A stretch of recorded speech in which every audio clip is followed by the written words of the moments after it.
ಏನಿತ್ತು ಪಂಚ ಇವುಗಳು ಸೇರಿ ಈ ಹಾಡುಗಳು ಏನ್ ಸ್ಪೆಷಲ್ ಅಂತೀರಲ್ಲ, ಹೌದು. ಇವತ್ತು 31 ಜನವರಿ ಬೇಂದ್ರೆಯವರ, ನಮ್ಮಜ್ಜ ಬೇಂದ್ರೆಯವರ ಜನ್ಮದಿನ.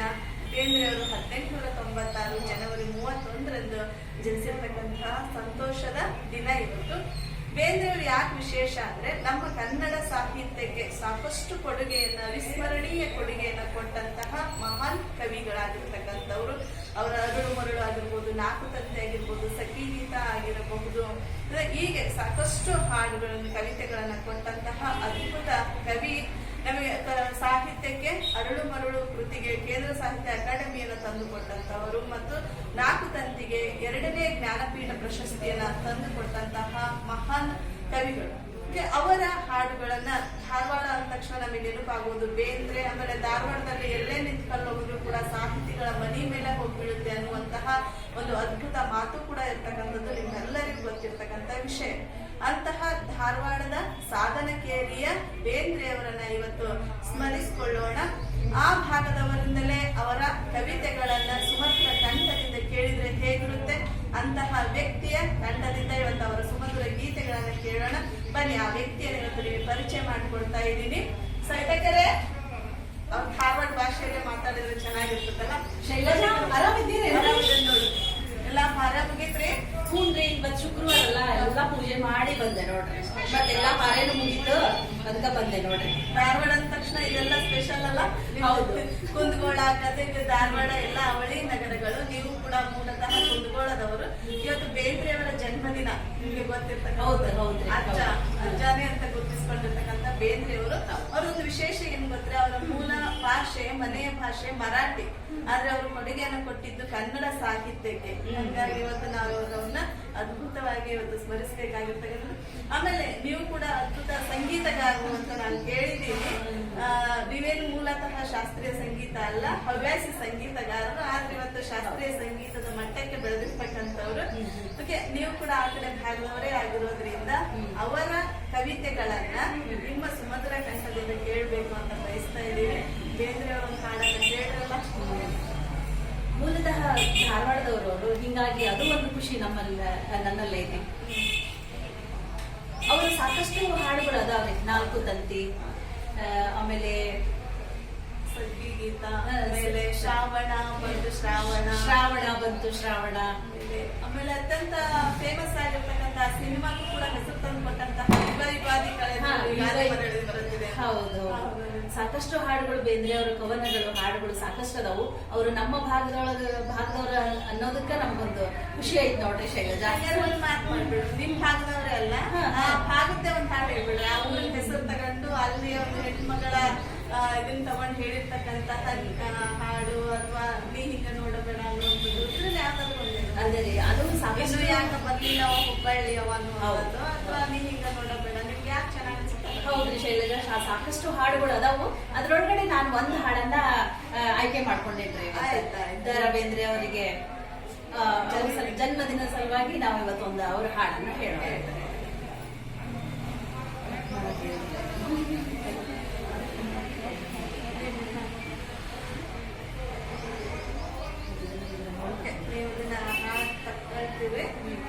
ಇನ್ನೂ ಒಂದು ಮಾತು ಹೇಳ್ಬೇಕು. ಏನಂದ್ರೆ ಬೇಂದ್ರೆಯವರೇನು ಆಗರ್ಭ ಶ್ರೀಮಂತರಲ್ಲ, ಅತ್ಯಂತ ಮಧ್ಯಮ ವರ್ಗದ ಕುಟುಂಬದಿಂದ ಬಂದಿರ್ತಕ್ಕಂಥವ್ರು. ಎಷ್ಟು ಮಟ್ಟಿಗೆ ಅವ್ರಿಗೆ ಆರ್ಥಿಕ ಪರಿಸ್ಥಿತಿ ಕಷ್ಟ ಇತ್ತು ಅಂದ್ರೆ, ಮಗ ಅನಾರೋಗ್ಯ ಇದ್ದಂತ ಸಂದರ್ಭದಲ್ಲಿ ಔಷಧಿಯನ್ನ ತರೋಕ್ಕೂ ಕೂಡ ಆಗದೆ ಇರ್ತಕ್ಕಂಥ ಪರಿಸ್ಥಿತಿಯಲ್ಲಿ ಅವ್ರು ಇರ್ತಕ್ಕಂಥದ್ದನ್ನು ಕೂಡ ನಾವಿಲ್ಲಿ ಸ್ಮರಿಸ್ಕೊಳ್ಬೇಕು.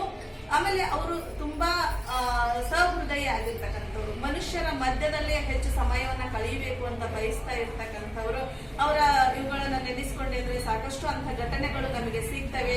ಒಬ್ಬ ಚಪ್ಪಲಿ ಹೊಲೆಯುವಂತಹ ವ್ಯಕ್ತಿಯ ಜೊತೆಗೆ ಅವರು ಎಷ್ಟು ಒಂದು ಬಾಂಧವ್ಯವನ್ನ, ಹೃದಯಾತ್ಮಕ ಘಟನೆಯನ್ನ ಅಲ್ಲಿ ನಾವು ನೆನೆಸ್ಕೊಳ್ತೇವೆ ಅಂತ. ಅವತ್ತೊಂದಿನ ಅವ್ರು ಚಪ್ಪಲಿ ಹೊಲಿಸ್ಕೊಳಕ್ ಹೋಗ್ತಾರೆ. ಅವಾಗ ಚಪ್ಪಲಿ ಹೊಲೆಯತ್ತ ಒಂದ್ ಚಪ್ಪಲಿಯನ್ನ ಅವ್ರು ಬಿಟ್ಟು ಇನ್ನೊಂದ್ ಚಪ್ಪಲಿ ಬರಿಗಾಲಲ್ಲಿ ನಿಂತ ಕಾಲ್ ಸುಟ್ಟಿರ್ತದೆ. ಅವಾಗ ಅಂತ ಚಪ್ಪಲಿ ಹೊಲೆಯತ್ತ ಇನ್ನೊಂದ್ ಚಪ್ಪಲಿ ಕೊಡ್ತಾರಂತೆ, ನಾವು ಹೊಲಿಯೋವರೆಗೂ ದಡಿ ಇದ್ರ ಮೇಲೆ ಕಾಲಿಡ್ರಿ ಅಂತ. ಅವಾಗ ಬೇಂದ್ರೆ ಅವ್ರಿಗೆ ಅದು ಬಹಳ ಹೃದಯ ಗ್ರಾಹಕ ಅನಿಸ್ಬಿಡ್ತದೆ. ನಾನ್ ಬರೇ 1 ನಿಮಿಷ 2 ನಿಮಿಷ ಬಿಸಿಲಲ್ಲಿ ನಿಲ್ಲೋದಕ್ಕೆ ಈತ ಮಲಗಿದ, ಆದ್ರೆ ಇಡೀ ದಿನಾನು ತೆಲಿ ನೆತ್ತಿ ಬಿಸಿಲಲ್ಲಿ ಕಾಯಿಸ್ಕೊಂಡು ಈತ ಚಪ್ಪಲಿ ಹೊಲದ್ ಕೊಡ್ತಾನಲ್ಲ ಅಂತ ಹೇಳಿ ಮಾರನೇ ದಿನ ಏನ್ ಮಾಡ್ತಾರೆ, ಅವ್ರು ತಮ್ಮ ಛತ್ರಿಯನ್ನ ತಂದು ಆತನಿಗೆ ಕೊಡ್ತಾರೆ. ಆ ರೀತಿಯಲ್ಲಿ ಸಾಕಷ್ಟು ಘಟನೆಗಳು ನಾವು ಬೇಂದ್ರೆಯವರ ಬದುಕಿನಲ್ಲಿ ನೋಡ್ತೇವೆ. ಅದಕ್ಕೆ ನೀವೊಂದು ಹಾಡು ಹೇಳಿ. ಇಂಥವ್ರನ್ನ ಪಡೆದಂತ ನಾವೇ ಧನ್ಯರು. ದರಾ ಬೇಂದ್ರೆ ಅಂತವ್ರನ್ನ ಪಡೆದಿದ್ದೆ ನಾವು ಧನ್ಯರಾಗಿವಿ. ಅದಕ್ಕೆ ಒಂದು ನೀನಿಂದ ನೋಡಬೇಡ ಅನ್ನೋ ಹಾಡನ್ನ ಆಯ್ಕೆ ಮಾಡ್ಕೊಂಡಿದ್ವಿ ಶೈಲಜಾ, ಹೇಳಿ. ಅದು ಯಾವ ಪ್ರಸಂಗ ಗೊತ್ತೇ? ನೀನಿಂದ ನೋಡಬೇಡ. ಇಲ್ಲೇ ಕಾಲೇಜಿನ ಹುಡುಗರೆಲ್ಲ ಹೆಚ್ಚಾಗಿ ಹುಡುಗಿಯನ್ನು ಚುಡಾಯಿಸೋದಕ್ಕೆ ಆ ಹಾಡನ್ನ ಹೇಳ್ತಾರೆ. ಆದ್ರೆ ಅದರ ನಿಜ ವಾಸ್ತವ ಅದಲ್ಲ. ಮಗ ಸತ್ತಂತ ಸಂದರ್ಭದಲ್ಲಿ ಹೊರಗೆ ಹೋಗಿರ್ತಕ್ಕಂಥ ಬೇಂದ್ರೆಯವರು ಒಳಗೆ ಬರ್ತಾರೆ. ಅವಾಗ ಬೇಂದ್ರೆಯವ್ರ ಮುಖ ನಾವು ಹೆಂಡತಿ ನೋಡುವಂತಹ ದೃಷ್ಟಿ ಇದೆ ಅಲ್ಲ, ಅದನ್ನ ಎದುರಿಸಕ್ಕಾಗದೆ ಬೇಂದ್ರೆಯವರು ಈ ಹಾಡನ್ನ ಹೇಳ್ತಾರೆ. ನೀ ಹಂಗ್ ನೋಡ್ಬೇಡ, ನೀನು ಯಾಕಂದ್ರೆ ಪುತ್ರ ಶೋಕ ಅನ್ನುವಂಥದ್ದು ಬಹಳ ಘೋರ. ಹೌದಾ? ಆ ಪುತ್ರ ಶೋಕದ ದೃಷ್ಟಿಯಿಂದ ನೀನ್ ನನ್ನ ಹಂಗ್ ನೋಡ್ಬೇಡ, ನನಗೆ ತಡೆಯಕ್ ಆಗಲ್ಲ ಅಂತೇಳಿ ಬೇಂದ್ರೆ ನೋವಿನಿಂದ ಹೇಳಿರ್ತಕ್ಕಂಥ ಪ್ರಸಂಗ ಅದು. ಅವತ್ತು ಈ ಹಾಡು ಹೇಳ್ತಿರಲ್ಲ, ಬಹಳ ಸಂತೋಷ. ಹೇಳಿ.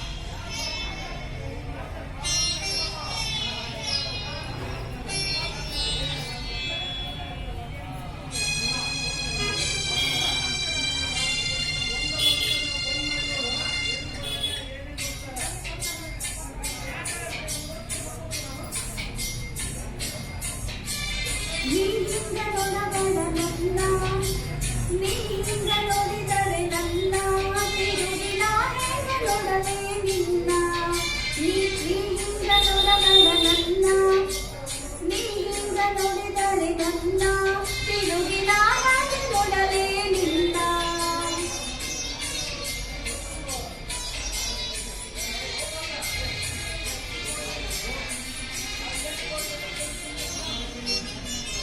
ದಾರಿಲಿ ನಡೆದೆ ಕೈ ಹಿಡಿದೆ ನೀನು ತನ್ನಾಂಗ ಅಂತ ನಾ ತಿಳಿದು ಬಿಡುವಲ್ಲಿ ಇನ್ನೂನು ಬೂದಿ ಮುಚ್ಚಿದ ಕೆಂಡ ಇದ್ದಂತೆ ಹೊಳೆದು ಮುಗಿನ ಕಬ್ಬರಿಸಿ ನೆಲಕ ಬಿದ್ದರ ನೆಲಕ ನೆಲ್ಲಿಯು ಇನ್ನೆಲ್ಲಿ ಆಗಾದಿ ಮಾತು ನಂಬಿ ನಾನು ದೇವರಂತ ತಿಳಿದೇನ ನೀನೀಗ ನೋಡಬೇಡ ನನ್ನ ನೀನೀಗ ನೋಡಿದರೆ ನನ್ನ ತಿರುಗಿನ ಹ್ಯಾಂಗ ನೋಡಲೇ ನಿನ್ನ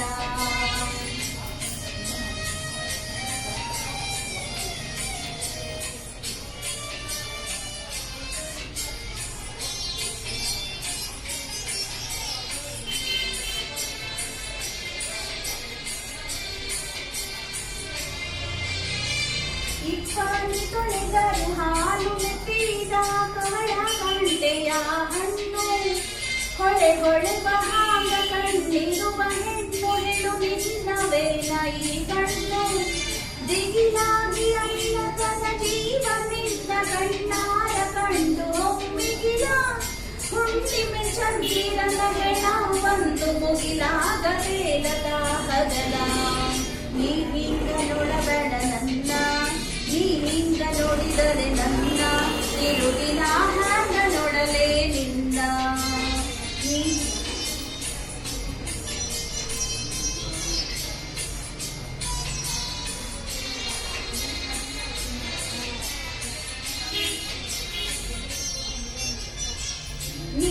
ನಿನ್ನ ಕಣ್ಣಿನಾಗ ಕಾಲೂರಿ ಮಳೆಯು ನಡನಡಕ ಹುಚ್ಚು ನಗಿಯಾಕ ಹನಿ ಬಡೆಯಲಿಕ್ಕೆ ಬಂದಂತ ಮೂಡ ನಡೆದಾಂಗ ಗಾಳಿಯ ನೆವಕ ಅತ್ತಾರೆ ಅತ್ತು ಬಿಡು ಹನದು ಬರಲಿ ನತ್ಯಾಕ ಮರಸತಿ ದುಃಖ ಎದೆ ಬಡಿಸಿ ಕೊಡುಗರಿ ಗಂಡುಗಾಡ ತುಟಿ ಕಚ್ಚಿ ಹಿಡಿಯದಿರು ಬಿಕ್ಕ ನೀ ಹೆಂಗ ನೋಡಬೇಡ ನನ್ನ ನೀನೀಗ ನೋಡಿದರೆ ನನ್ನ ತಿರುಗಿನ ಹ್ಯಾಂಗ ನೋಡಲೇ ನಿನ್ನ ನೀನೀಗ ನೋಡಬೇಡ ನನ್ನ ನೀನೀಗ ನೋಡಿದರೆ ನನ್ನ ತಿರುಗಿನ ಹ್ಯಾಂಗ ನೋಡಲೇ ನಿನ್ನ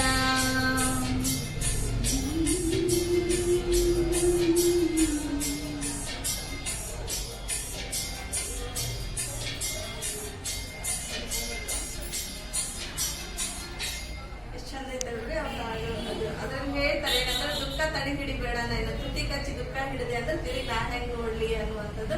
ಅವ್ರು ಹೆಚ್ಚಾಗಿ ಬಳಸಿದ್ದೇನೆಂದ್ರೆ ಜನಪದ ಭಾಷೆನೆ ಕವಿವಾಣಿ ಜನವಾಣಿ ಬೇರು ಅಂತ ಹೇಳ್ತಕ್ಕಂಥದ್ದು. ಮತ್ತೆ ಇನ್ನೆರಡೆರಡು ಘಟನೆಗಳನ್ನ ನಾನೇನ್ ಹೇಳೋದಕ್ಕೆ ಬಯಸ್ತೀನಿ. ಏನಂದ್ರೆ ಬೇಂದ್ರೆ ಅವರು ಎಷ್ಟು ದೇಶಾಭಿಮಾನಿ ಆಗಿದ್ರು, ಭಾಷಾಭಿಮಾನಿ ಆಗಿದ್ರು ಅನ್ನುವಂಥದ್ದು. ಅವ್ರು ಏನ್ ಮಾಡ್ತಾರೆ, ಒಂದು ನರಬಲಿ ಅನ್ನುವಂತ ಕವಿತೆಯನ್ನ ಬರೀತಾರೆ. ಅವಾಗ ಆ ನರಬಲಿ ಅನ್ನುವಂತ ಕವಿತೆಯನ್ನ ಬರೆದಾಗ ಬ್ರಿಟಿಷ್ ಸರ್ಕಾರ ಏನ್ ಮಾಡ್ತದೆ, ಇದು ಬ್ರಿಟಿಷ್ ಸರ್ಕಾರದ ವಿರುದ್ಧ ಇರ್ತಕ್ಕಂಥ ಹಾಡು ಅಂತೇಳಿ ಅವ್ರನ್ನ ಬೆಳಗಾವಿ ಇಂಗಾಳ ಅನ್ನುವಂತ ಇದಕ್ಕೆ ಏನ್ ಮಾಡಿರ್ತದೆ, ಅವ್ರನ್ನ ಜೈಲಿನಲ್ಲಿ ಬಂಧಿಸ್ತದೆ. ಅವಾಗ ಬಂಧಿಸಿದಾಗ್ಲೂ ಕೂಡ ಬೇಂದ್ರೆ ಅವ್ರು ಏನ್ ಮಾಡ್ತಾರೆ, ಅವ್ರಿಗೆ ಬರೆಯೋದಕ್ಕೆ ಬುಕ್ಕು ಪೆನ್ನು ಕೂಡ ಸಿಗದ ಹಾಗೆ ಬ್ರಿಟಿಷ್ ಸರ್ಕಾರ ಅವ್ರಿಗೆ ಪರಿಸ್ಥಿತಿಯನ್ನ ತರೋದು. ಅವಾಗ ಏನ್ ಮಾಡ್ತಾರೆ, ಅವ್ರು ಉಗುರು ಬೆಳೆಯೋದಕ್ಕೆ ಬಿಡ್ತಾರೆ ಜೈಲಿನಲ್ಲಿ. ಉಗುರು ಬೆಳೆಯೋದಕ್ಕೆ ಬಿಟ್ಟು ಆ ಉಗುರಿನಲ್ಲಿ ಗೋಡೆ ಮೇಲೆ ಕವಿತೆಗಳನ್ನ ಬರೀತಾರೆ. ಹಂಗೆ ಒಳಗಿರ್ತಕ್ಕಂಥ ತುಡಿತವನ್ನ ಯಾರಿಂದಲೂ ತಡೆಯೋಕ್ ಸಾಧ್ಯ ಇಲ್ಲ ಅನ್ನುವಂಥದ್ದು. ಅಷ್ಟೇ ಖಡಕಾದಂತ ಮಾತು ಬೇಂದ್ರೆ ಅವ್ರ ಮಾತು, ಖಡಕಾದಂತ ಮಾತು. ಯಾರ ಕವಿಗಳಿಗೆ ಸಹಜ ನೋಡ್ರಿ, ಮನುಷ್ಯ ಸ್ವಭಾವ ವಿಚೇಷ್ಟೆ ಮಾಡೋದು. ಅವು ಬೇರೆ ಸಾಹಿತಿಗಳಂದ್ರತ್ತ ಬೇಂದ್ರೆ ಏನ್ ಮಾಡ್ತಾನೆ ಈಗ ಅಂತ. ಅವಾಗ ಬೇಂದ್ರೆ ಬೇಂದ್ರೆ ಏನ್ ಮಾಡ್ತಾನೆ, ಕಡ್ಲಿ ಪುರಿ ತಿಂದು ಪುರ್ ಬೂಸ್ ಬಿಡ್ತಾನ ಅಂತ ಹೇಳಿ. ಹಂಗಾಗಿ ಬೇಂದ್ರೆ ಅವ್ರ ಮಾತು ಹೆಂಗೆ ಅಂದ್ರೆ, ಸೊಲ್ಲಾಪುರ್ ಚಪ್ಲಿನ ಶಾಲೆನಾಗಿಟ್ಟು ಹೊಡೆದಂಗಿರ್ತವೆ ಅನ್ನುವಂತ ಮಾತು ಕೂಡ ಇದೆ. ಈ ರೀತಿ ಸಾಕಷ್ಟು ಸಾಹಿತ್ಯಕ್ಕೆ ಕೊಡುಗೆಯನ್ನು ಕೊಟ್ಟಂತಹ, ಜನಭಾಷೆಯನ್ನೇ ಕವಿ ಭಾಷೆಯನ್ನಾಗಿ ಮಾಡಿಕೊಟ್ಟಿರ್ತಕ್ಕಂತಹ ಮೂಲ ಮರಾಠಿ ಭಾಷೆ ಆದ್ರೂ ಕೂಡ ಕನ್ನಡ ಭಾಷೆಗೆ ಅಷ್ಟೊಂದು ಇದನ್ನು ಕೊಟ್ಟಂತವ್ರು ನಮ್ಮ ಬೇಂದ್ರೆ ಅವರು. ಇವತ್ ಹುಡ್ರಿಗೆ ಒಂದೇನೋ ತರ್ಲಿಲ್ಲ ಬಿಡ್ಲಿ, ತಂದೆ ತಾಯಿಗಳು ತಾವು ಕೇಳಿದ್ದನ್ನ ಕೊಡಿಸ್ಲಿಲ್ಲ ಅಂದಾಗ, ಅಥವಾ ತಮಗೆ ಅಂಕಗಳು ಕಡಿಮೆ ಬಂದವು ಅಂದಾಗ ಸುಸೈಡ್ ಮಾಡ್ಕೊಳ್ಳುವಂಥದ್ದು ಅಥವಾ ಕುಟುಂಬಕ್ಕೆ ವಿಮುಖವಾಗುವಂತದ್ದೇ ಇರುತ್ತೆ. ಆದ್ರೆ ಬೇಂದ್ರೆ ಅವ್ರಿಗೆ ಸರ್ಕಾರ ಅಂತ ಸಂದಿಗ್ಧ ಪರಿಸ್ಥಿತಿಯನ್ನು ತಂದು ಜೈಲಿನಾಗಿಟ್ಟು, ಜೈಲಿನಿಂದ ಹೊರಗೆ ಬಂದಾಗ ಕೂಡ ಅವ್ರಿಗೆ ಎಲ್ಲೂ ಉದ್ಯೋಗ ಕೊಡಬಾರ್ದು ಅನ್ನುವಂತ ಒಂದು ಕಟ್ಟಾಜ್ಞೆಯನ್ನು ಹೊರಡಿಸುತ್ತೆ. ಹಾಗೆ ಬೇಂದ್ರೆ ಅಂತಹ ಆರ್ಥಿಕ ದುಸ್ಥಿತಿ ಬಂದಾಗ ಬಾಂಬೆ ಕೂಡ ಹೋಗ್ತಾರೆ, ಕೆಲಸವನ್ನು ಹುಡುಕೊಂಡು ಬಾಂಬೆ ಹೋಗ್ತಾರೆ, ಮತ್ತೆ ಸೊಲ್ಲಾಪುರಕ್ಕೆ ಬರ್ತಾರೆ. ಅಲ್ಲಿ ಅಲ್ಪ ಸ್ವಲ್ಪ ಶೈಕ್ಷಣಿಕ ವೃತ್ತಿಯನ್ನ ಮಾಡಿ ಬದುಕನ್ನು ಕಟ್ಕೊಳ್ಳೋದಕ್ಕೆ ಹರಸಾಹಸ ಪಟ್ಟಾಗ್ಲೂ ಕೂಡ ಸಾಹಿತ್ಯದ ಇದನ್ನ ರಕ್ತದಲ್ಲಿ ಕರಗತವಾಗಿರ್ತಕ್ಕಂಥ ಸಾಹಿತ್ಯವನ್ನ ಬಿಡದೆ ಸಾಹಿತ್ಯಕ್ಕಾಗಿ ಕೊಡುಗೆಯನ್ನು ಕೊಟ್ಟಿರೋದು. ಕನ್ನಡ ಸಾಹಿತ್ಯ ಬೆಳೆಯೋದಿಕ್ಕೆ ಒಂದು ರೀತಿಯಲ್ಲಿ ಸಾರ್ಥಕ ಬದುಕನ್ನು ನಿರ್ವಹಿಸಿರ್ತಕ್ಕಂಥ ಬೇಂದ್ರೆಯವರ ಅಜ್ಜ ದರಾ ಬೇಂದ್ರೆಯವರ ಜನ್ಮ ದಿನಾಚರಣೆಯನ್ನು ಈ ಒಂದು ರೂಪದಲ್ಲಿ ಆಚರಿಸೋದಕ್ಕೆ ತಾವು ಸಹಕಾರ ನೀಡಿದ್ದಕ್ಕೆ